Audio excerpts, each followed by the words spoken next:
The stars in the Kepler Nebula had always been quiet. For millions of years, nothing but cosmic dust and dying light had drifted through this forgotten corner of space. But today was different. Today, the silence was broken by the hum of alien engines and the chatter of excited voices across a dozen different languages. Commander Zexathara stood on the bridge of his flagship, the Eternal Dawn. His 4 eyes studied the massive display screen before him. What he saw made his scaled skin ripple with amazement. Hundreds of ships floated in the darkness ahead, their hulls dark and lifeless. They were clearly ancient, covered in the scars that only thousands of years in space could create. "How many vessels do you count?" Zexathara asked his navigation officer. 643 ships, Commander. They range from small fighters to massive battlecruisers. The largest one is nearly 3 kilometers long. Zexathara's mandibles clicked together in thought. In all his years serving the Galactic Council, he had never seen anything like this.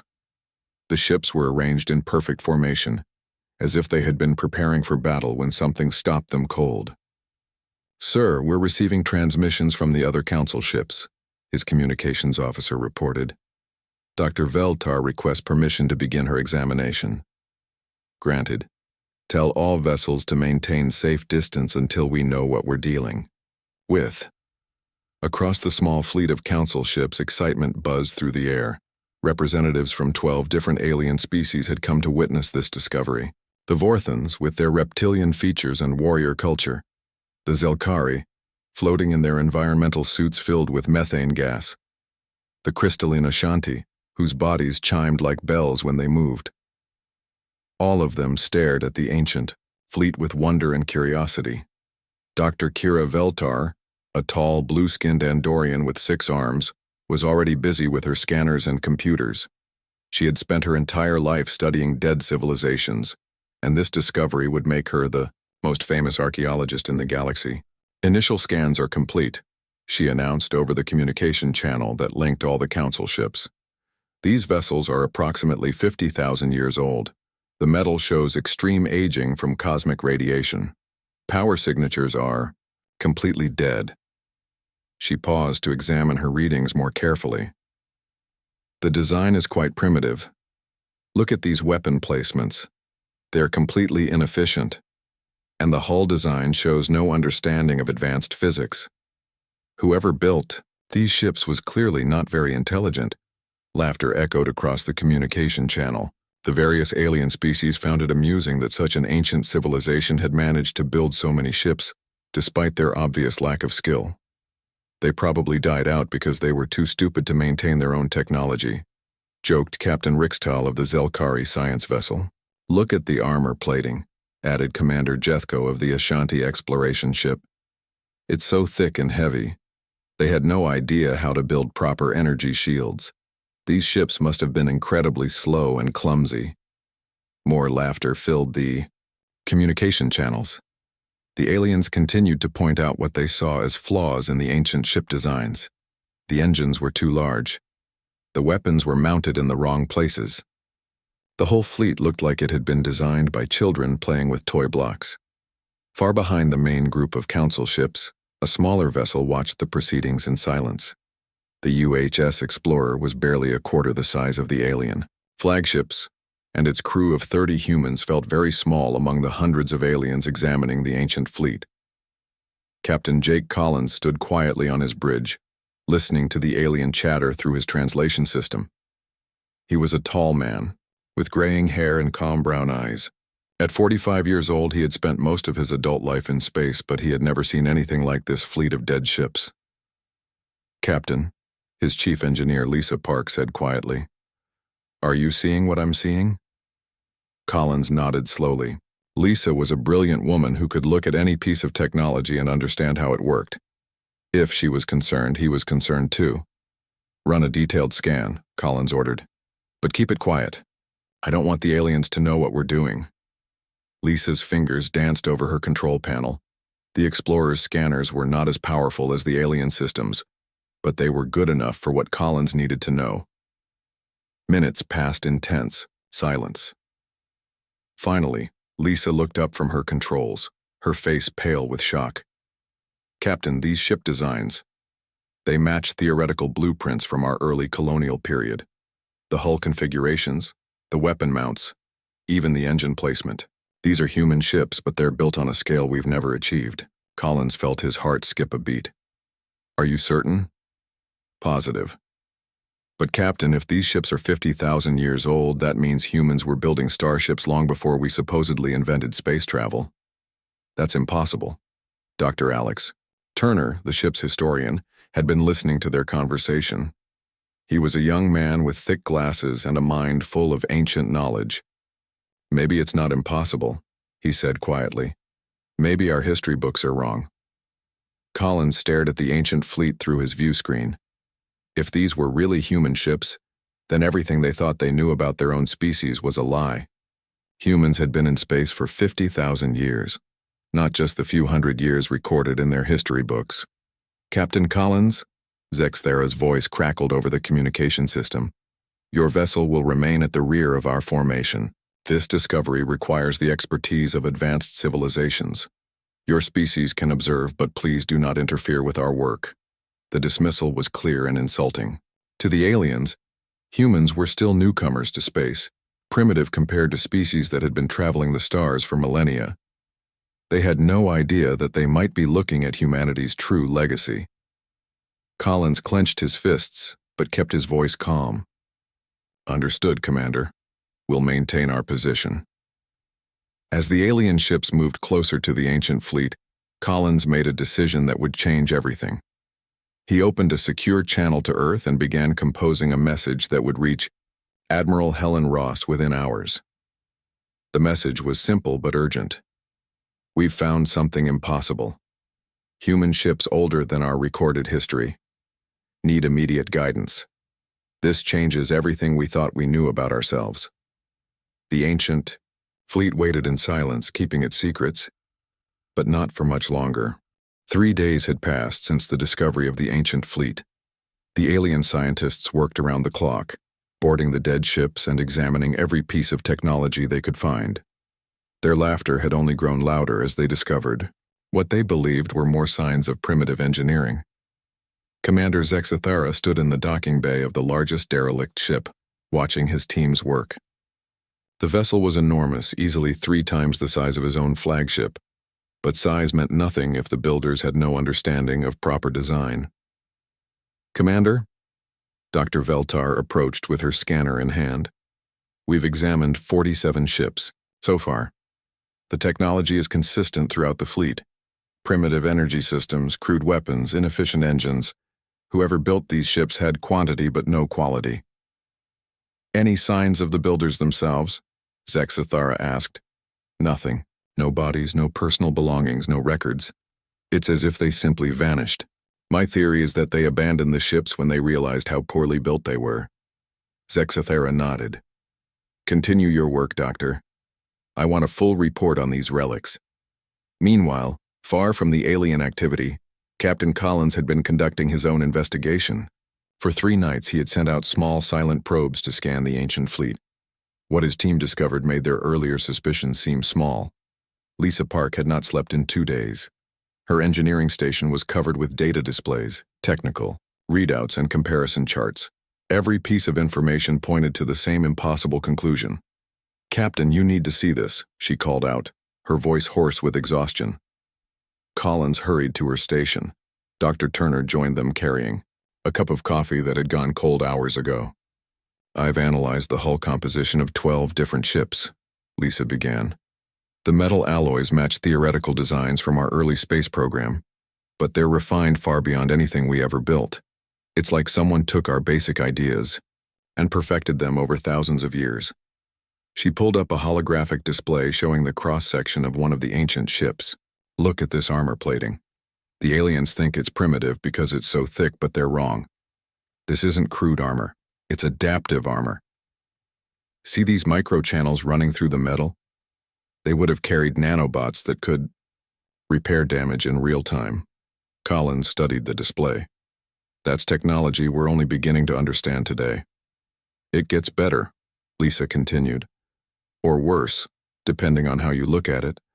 These weapon systems they're calling primitive, They're not primitive at all. They're kinetic accelerators that could fire projectiles at a significant fraction of light speed. The aliens don't recognize them because they're so advanced that they look simple. Dr. Turner adjusted his glasses nervously. I've been researching our historical records looking for any mention of lost colonies or missing expeditions. What I found is troubling. He activated his own display, showing ancient text documents and historical records. There are gaps in our early history, periods where entire populations seem to disappear without explanation. Official records claim they died from disease or war, but the numbers don't add up. What are you suggesting? Collins asked. I think, sometime in Earth's distant past, a large group of humans left the planet. Not just a few explorers or colonists, but a massive exodus, maybe hundreds of thousands of people. They took our early ship designs and our basic technology, and they built this fleet over the course of thousands of years. Collins felt a chill run down his spine. But where did they go? Why did they leave? And why is there no record of them in our history? Maybe someone didn't want us to remember, Turner said quietly. Across the communication channels, the alien scientists continued their work, unaware of the human investigation happening nearby. Their confidence in their own superiority blinded them to the truth. The computer systems are completely offline, reported tech specialist Irondall from inside one of the smaller ships. The power cores are cold and dead. But the interesting thing is how advanced the computer housing appears to be. Almost like they were designed to interface with organic neural networks. Probably some primitive attempt at cybernetic enhancement. Dr. Veltar dismissed. Many species try to merge with their machines before they learn proper AI development. Captain Collins listened to their reports with growing anxiety. Every piece of information the aliens shared only confirmed what his team had discovered. These were human ships, built by humans who had somehow achieved technology that current humanity could only dream of. But there was something else that worried him even more. Lisa's scans had revealed that many of the ships showed signs of battle damage. Not recent damage, but ancient scars from weapons that had torn through their advanced armor. Some ships were missing entire sections, as if they had been cut apart by beams of incredible power. Lisa, Collins said quietly, the battle damage you found, what kind of weapons could have done that? Lisa's face was grim. Nothing in our current databases. Nothing that any known species has ever built. These ships were fighting something that could cut through their armor like it was paper, and based on the damage patterns, the battles went on for a very long time. How long? Centuries, maybe millennia. This wasn't a single war, Captain. This was sustained combat across thousands of years. The implications were staggering. Somewhere in the galaxy's past, ancient humans had fought a war that lasted longer than all of recorded history. They had built this massive fleet, not for exploration or trade, but for survival against an enemy that had weapons beyond current understanding. Captain, Dr. Turner interrupted their conversation. I'm receiving a priority transmission from Earth. Admiral Ross wants to speak with you immediately. Collins nodded. He had sent his initial report 3 days ago, along with all the data his team had collected. Now it was time to learn what Earth's leadership thought about their impossible discovery. As Collins prepared to take the call from Admiral Ross, the alien teams continued their work on the ancient ships. They pried open sealed compartments, examined mysterious technologies, and documented everything they found. But in their arrogance, they missed the most important discovery of all. Deep within the flagship of the ancient fleet, in a chamber that the aliens had dismissed as a primitive storage room, something was beginning to stir. Systems that had been dormant for 50,000 years were starting to wake up, and they were listening to every word the intruders spoke. The ancient fleet was not as dead as everyone believed. It was simply waiting for the right moment to reveal its true nature. That moment was coming soon. The accident happened on the 4th day. Tech specialist Irindal was working deep inside the ancient flagship, trying to remove what he thought was a primitive power coupling. He had been making jokes with his team about the crude engineering, when his tool slipped and struck a crystal panel he had not noticed before. Sparks flew and Irindal jumped back in surprise. But instead of causing damage, his accidental strike seemed to complete some kind of circuit. The crystal panel began to glow with a soft blue light. "What did you do?" his partner asked nervously. "Nothing. Just hit this old crystal by mistake." The blue glow spread along lines in the walls that none of them had seen before. What they had thought were decorative patterns were actually power conduits, and now energy was flowing through them for the first time in 50,000 years. Throughout the massive ship, systems began to wake up. Computer cores that had been dark and silent started humming with life. Display screens flickered and came online, and deep in the ship's center something much more important began to stir. "Commander Zexthara," Irendal called over his communicator, his voice shaking. "You need to get down here right now." By the time Zexthara arrived at the flagship's bridge, the transformation was incredible.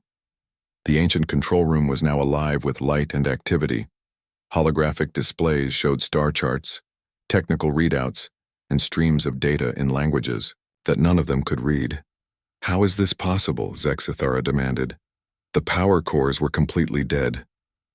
Dr. Veltar was scanning everything with her instruments, her 6 arms moving frantically. "The ship seems to have backup power systems we never detected, but this technology, it's far more advanced than our initial scans suggested." Around the bridge, alien scientists stared in amazement at the holographic displays. The star charts showed not just the local area, but what appeared to be maps of the entire galaxy. Some areas were marked in red, others in green, and still others in colors that hurt to look at. "These symbols," one of the linguists said, pointing at text scrolling across a display. "I recognize some of them. They're similar to ancient human languages from our databases." Zexthara's scales bristled with irritation. "Impossible. Humans have only been in space for a few hundred years. These ships are 50,000 years old." But as more systems came online, the evidence became harder to ignore. The text on the displays was clearly related to human languages, though evolved far beyond anything spoken on Earth today. The star charts focused on areas of the galaxy where humans now had colonies. And most disturbing of all, many of the displays seemed to be tactical information about battles and war. On the UHS Explorer, alarms were ringing. Captain Collins rushed to the bridge where Lisa Park was staring at her sensors in shock. "Captain, the ancient fleet is powering up. Energy readings are off the charts." Collins looked at his view screen. The ancient ships were no longer dark and lifeless. Lights were coming on throughout the fleet, and he could see the glow of engines beginning to warm up. "Are they moving?" "Not yet, but they're definitely waking up.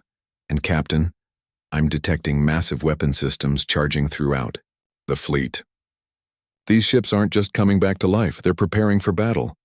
Dr. Turner was at his station, frantically trying to translate the communications they were intercepting from the ancient fleet. "Captain, I'm picking up automated transmissions. The computer systems are talking to each other, sharing information.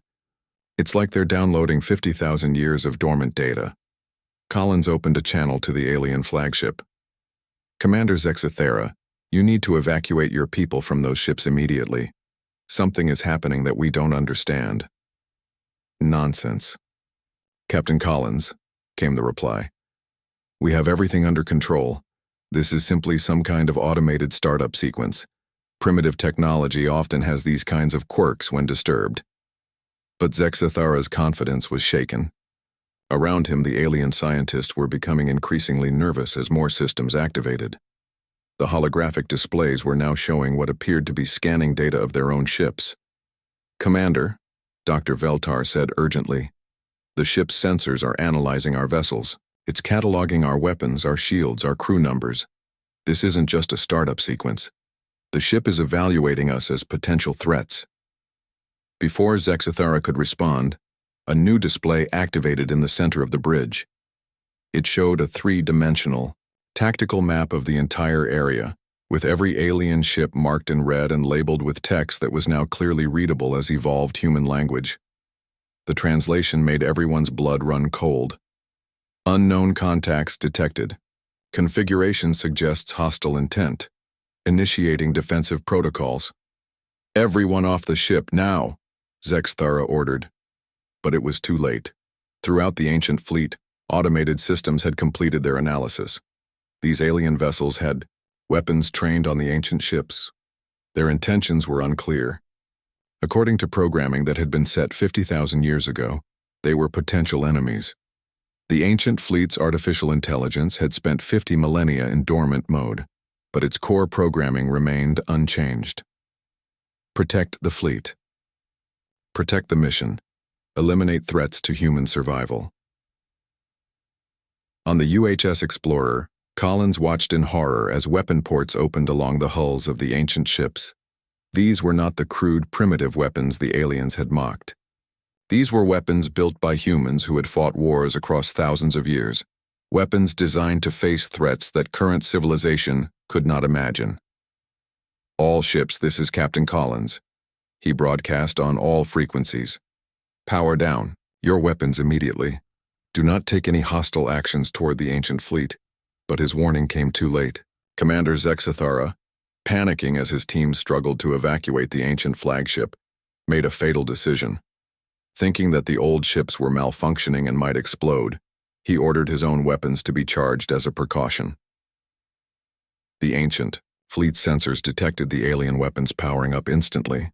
To the 50,000-year-old programming, this was a clear hostile act. The defensive protocols shifted to active combat mode. What happened next would be remembered as the most one-sided battle in galactic history. The weapons that the aliens had dismissed as primitive and inefficient proved to be far beyond anything in their experience. Energy beams that could slice through modern shields like paper. Kinetic weapons that moved at speeds that made them impossible to intercept. Defensive systems that seemed to bend space itself around the ancient ships. Commander Zexathara's flagship was disabled in seconds, its engines dead and its weapons offline. The other alien ships fared no better.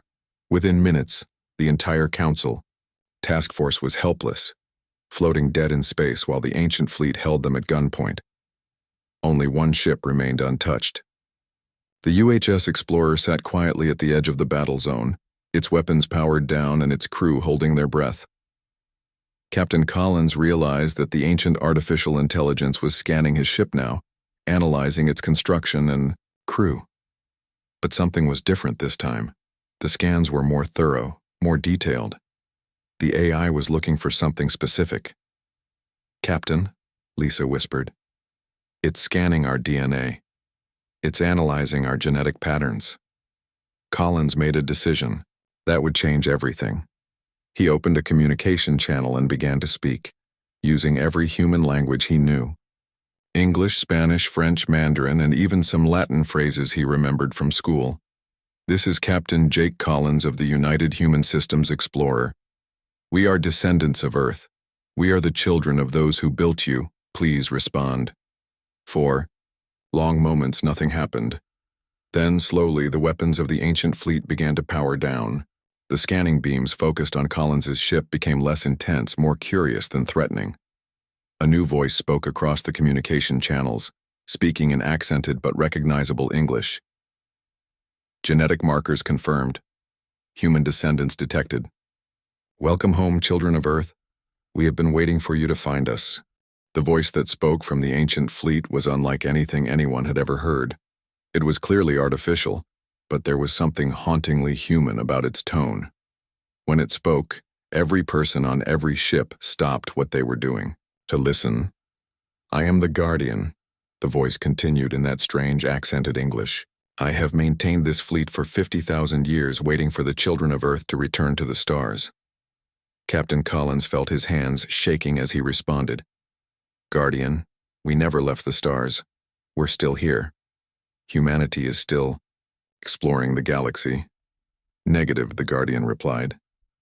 "My records show that Earth fell into darkness 37,000 years ago. All contact with the homeworld was lost. I assumed the species had perished." The implications hit Collins like a physical blow. If this artificial intelligence was telling the truth, then there had been two separate human civilizations. The ancient, one that built this fleet, and the modern one that had slowly climbed back into space from Earth. Commander Zexathara's voice crackled over the communication channel from his disabled ship. This is impossible. Humans are a young species. They joined the Galactic Council only 50 years ago. Commander, Collins said quietly, I think you need to listen to what the Guardian has to say. The ancient AI seemed to process this information for several moments. When it spoke again, its voice carried what sounded like sadness. Show me, the Guardian said. Show me what has become of humanity. Collins looked at Lisa and Dr. Turner. This was beyond anything they had prepared for. How do you explain 50,000 years of lost history to an artificial intelligence that had been waiting alone in the dark? Guardian, may I come aboard your flagship? It would be easier to show you our records in person. Permission granted, Captain Collins. Docking Bay 7 is now active. As Collins prepared to leave his ship, the alien vessels remained helplessly disabled around the ancient fleet. Their weapons were offline, their engines dead, their shields down. The technology they had mocked had proven to be far superior to anything they possessed. Dr. Veltar was frantically working on her damaged instruments aboard Zexathara's ship. Commander, the energy readings from their weapons are impossible. They're using principles of physics that we barely understand. How could an ancient civilization have developed such advanced technology? Because they're not ancient, Zexathara said grimly, finally beginning to understand. They're the remnants of a human civilization that was exploring the galaxy before any of our species even developed fire. Collins, accompanied by Dr. Turner and Lisa Park, docked with the ancient flagship. As they walked through the corridors, they were amazed by what they saw. The ship was in perfect condition, as if it had been built yesterday rather than 50 millennia ago. Automated systems hummed quietly, maintaining everything with mechanical precision. The bridge was enormous, designed to coordinate not just one ship, but an entire fleet. Holographic displays showed tactical information from across the galaxy, star charts that mapped threats and safe zones, and most remarkably, surveillance data from dozens of civilizations. Welcome aboard the Eternal Guardian, the AI's voice said as they entered. I apologize for the hostile reception, but your alien companions were displaying aggressive behavior patterns. A holographic figure materialized before them.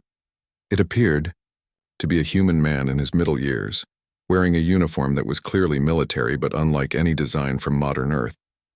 His face was stern but not unkind, and his eyes held the weight of countless years. You are Captain Collins, the figure said. I have analyzed your speech patterns and genetic markers. You are indeed descended from Earth humans, though your development has taken a different path than I expected. Collins nodded.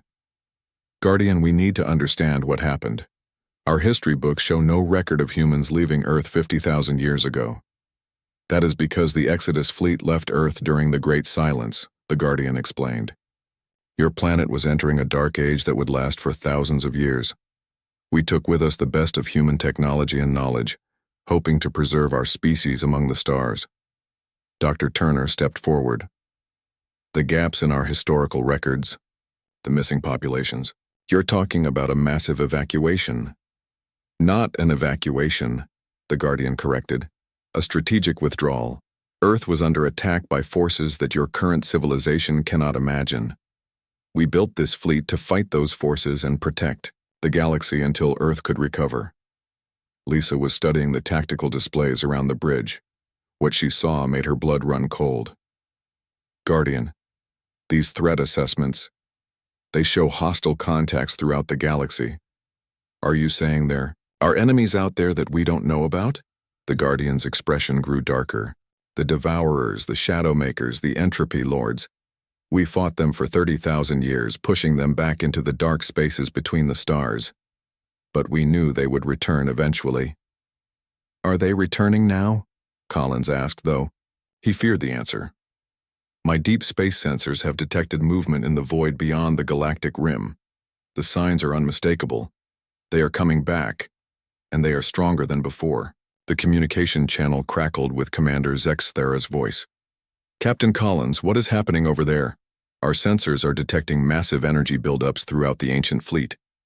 Collins looked at the Guardian's holographic form. What's happening? I am activating the full fleet, the Guardian explained. For 50,000 years, only basic systems have been online. But if the ancient enemies are returning, then it is time to prepare for war.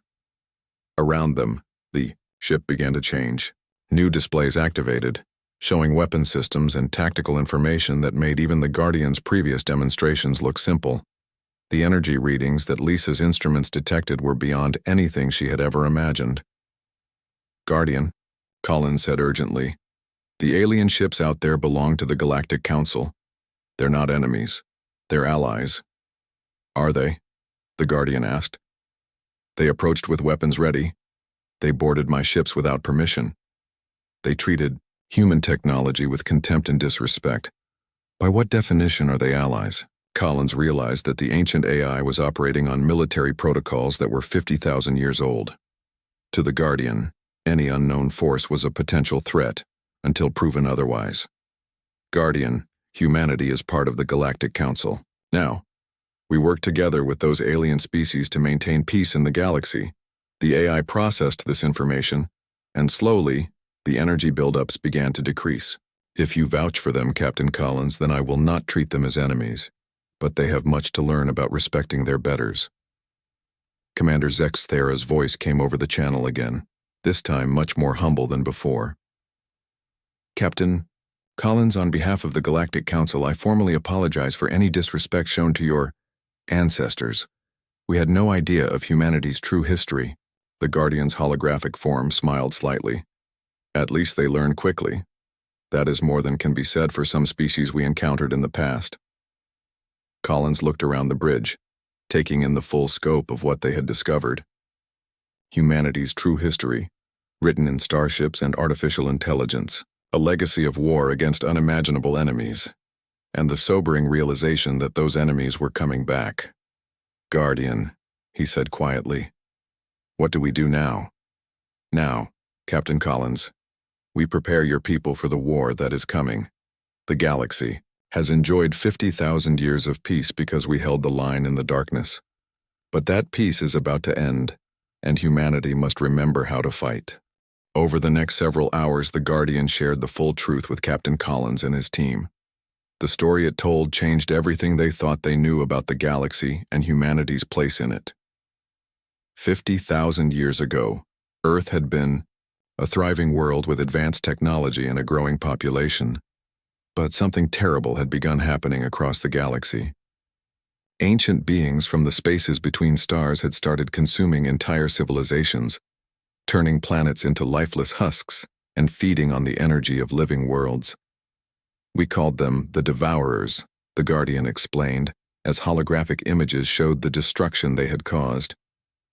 "They existed in dimensions beyond normal space, but they could reach through to our reality to feed. Entire star systems would go dark in a matter of days." Dr. Turner watched the images with growing horror. "How many civilizations did they destroy?" "Thousands. Maybe tens of thousands.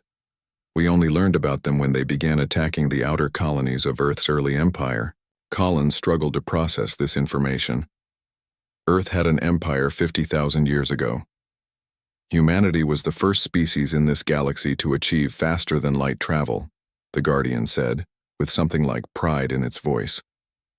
"We had colonies on over 300 worlds and were exploring beyond the galactic rim when the Devourers found us.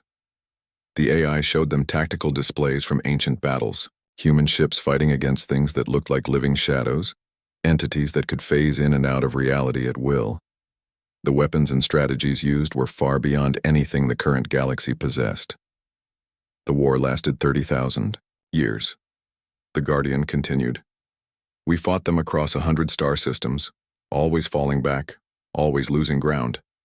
Finally, our greatest scientists made a terrible discovery." "What discovery?" Lisa asked, though she dreaded the answer. The Devourers were attracted to large concentrations of intelligent life.